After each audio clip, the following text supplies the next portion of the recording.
มาติดตามอัปเดตสภาพอากาศระหว่างวันที่10ถึงวันที่12มิถุนายนคาดว่าพื้นที่ฝนจะตกแถวบริเวณภาคเหนือภาคกลางภาคตะวันออกเฉียงเหนือตอนบนเนื่องจากมีร่องมรสุมกำลังปานกลางผ่านภาคใต้ภาคตะวันออกภาคเหนืออีสานตอนบน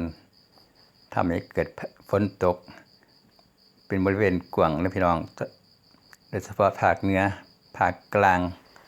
อีสานตอนบนพื้นที่สีเหลืองสีแดงตามภาพจำลองตามภาพโมเดลสำหรับพื้นที่โล่งๆคงจะมีฝนอันนี้เป็นบริเวณฝั่งอีสานตอนบนต่อสปป.ลาวทางเวียงจันทน์ท่าแขกสวรรณเขตพื้นที่คาดว่า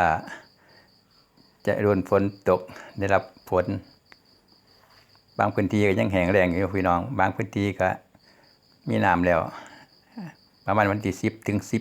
12คาดว่าจะได้รับฝนมาตกอีกส่วนมากก็ตกเวลาช่วงบ่ายถึงกลางคืนสำหรับฝนช่วงนี้ช่วงฤดูมรสุมพัดผ่านเป็นมรสุมขนาดปานกลางพัดผ่านพัดมาจากทะเลอันดามันจากอ่าวไทยเป็นลมมรสุมตกเสียงสำหรับพื้นที่ที่มีฝนตกวันที่9มิถุนายน2519ก็มีแถวภาคเหนือทางเชียงใหม่จังหวัดแม่ฮ่องสอนเป็นฝนเล็กน้อยถึงปานกลางแล้วก็ภาคกลางแล้วก็กรุงเทพมหานครธรรมราชนครราชสีมาแล้วภาคใต้ประจวบคีรีขันธ์ชุมพรเป็นฝนกลุ่มเล็กๆแล้วก็ทางอีสานตอนล่างนครราชสีมาบุรีรัมย์และอีสานตอนบนเป็นย่ำๆก็ตามภาพจำลองภาพโมเดลสีเขียวๆนั่นพี่น้องกลุ่มฝนกำลังเคลื่อนตัวไปทางทิศตะวันออกกลุ่มอีกใหญ่กลุ่มหนึ่งก็แถวชายแดน3ประเทศไทยลาวกัมพูชาทางอำเภอน้ำยืนสวัสดิ์สามเหลี่ยมมรกตทั้ง2บกฝนกลุ่มอยู่ฝั่งกัมพูชาเมืองสตึงเตรงกำลังเคลื่อนตัวไปทางเวียดนามสำหรับกลุ่มฝนกลุ่มใหญ่เป็นฝนกลุ่มเล็กหน่อยถึงปานฝนตกเล็กหน่อยถึงปานกลางบนฝนตกหนักสีเขียวเป็นสัญลักษณ์ฟ้าแลบฟ้าร้องแถวนครราชสีมาก็มีแถวปราจีนสระแก้วภาคตะวันออกขณะนี้เวลา 16 นาฬิกากลุ่มฝนตกอยู่แถวบริเวณภาคตะวันออกเฉียงเหนือตอนล่างติดชายแดนเขมรลาวกลุ่มใหญ่สีส้มนี่ฝนตกแห้งตกหนักแล้วสีเขียวฝนตกเล็กน้อยถึงปานกลางภาคใต้กับแถวชุมพรประจวบหม่องเก่าหม่องเดิมฝนช่วงนี้ส่วนมากจกที่เก่าที่เดิมเวลาเก่าช่วงบ่ายหาค่ำหากลางคืนจะตกหม่องเก่าหม่องที่บ่เคยตกเก่าบ่ตกจักเทื่อเลยพี่น้องบ่เคยพอน้ำจักเทื่อก็มีบางพื้นที่ตกไปที่เก่าที่เดิมที่เดิม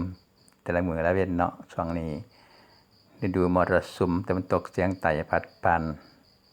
กำลังปานกลางมันกำลังแรงจะมีท้องฟ้ามืดครึ้มมีลมหนาวก็เวียนมาเป็นลมมรสุมทางตะวันตกเฉียงใต้พัดเข้ามาปกคลุมประเทศไทยนี่กลุ่มฝนกลุ่มใหญ่ตกแถวนครราชสีมาเคลื่อนตัวไปทางบุรีรัมย์ไปทางสุรินทร์แล้วอีกกลุ่มหนึ่งแถวเกษตรกัมพูชาทางสตึงเตรงกลุ่มใหญ่เป็นฝนเล็กน้อยถึงปานกลางเป็นย่ำๆบางพื้นที่ก็บ่ตกบางพื้นที่ก็ตกแป๊บเดียวก็แล่นผ่านซื่อๆฝนแนวนี้บ่ได้ตกแช่ตกนานอัปเดตพื้นที่ฝนตกวันที่9มิถุนายน2569ว่าพื้นที่ใดมีฝนกำลังตกอยู่เวลาขณะนี้สำหรับพี่น้องป่องปลายท่านใดที่มีกำลังได้รับฝนตกบ้างก็คอมเมนต์ใต้คลิปเด้อพี่น้องป่องปลายสำหรับอัปเดตพื้นที่เสี่ยงฝนตกพื้นที่ที่ได้รับน้ำฝนกับตามนี้แหละพี่น้องป่องปลายตามภาพจำลองภาพโมเดลสีเหลืองสีเขียวกลุ่มฝนกำลังตกเนี่ยอยู่แถวกัมพูชา อัปเดตพื้นที่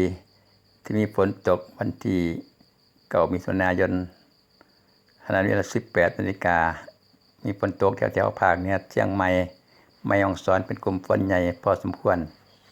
ตกหนักตกแน่ตกแช่ตกนานอีกกลุ่มใหญ่ๆแถวๆนครราชสีมากรุงเทพมหานครสระบุรีกับฝนกมย่อมเล็กน้อยกระจายตามพื้นที่ภาคอีสานตอนบนภาคเหนือภาคกลางลงไปถึงภาคใต้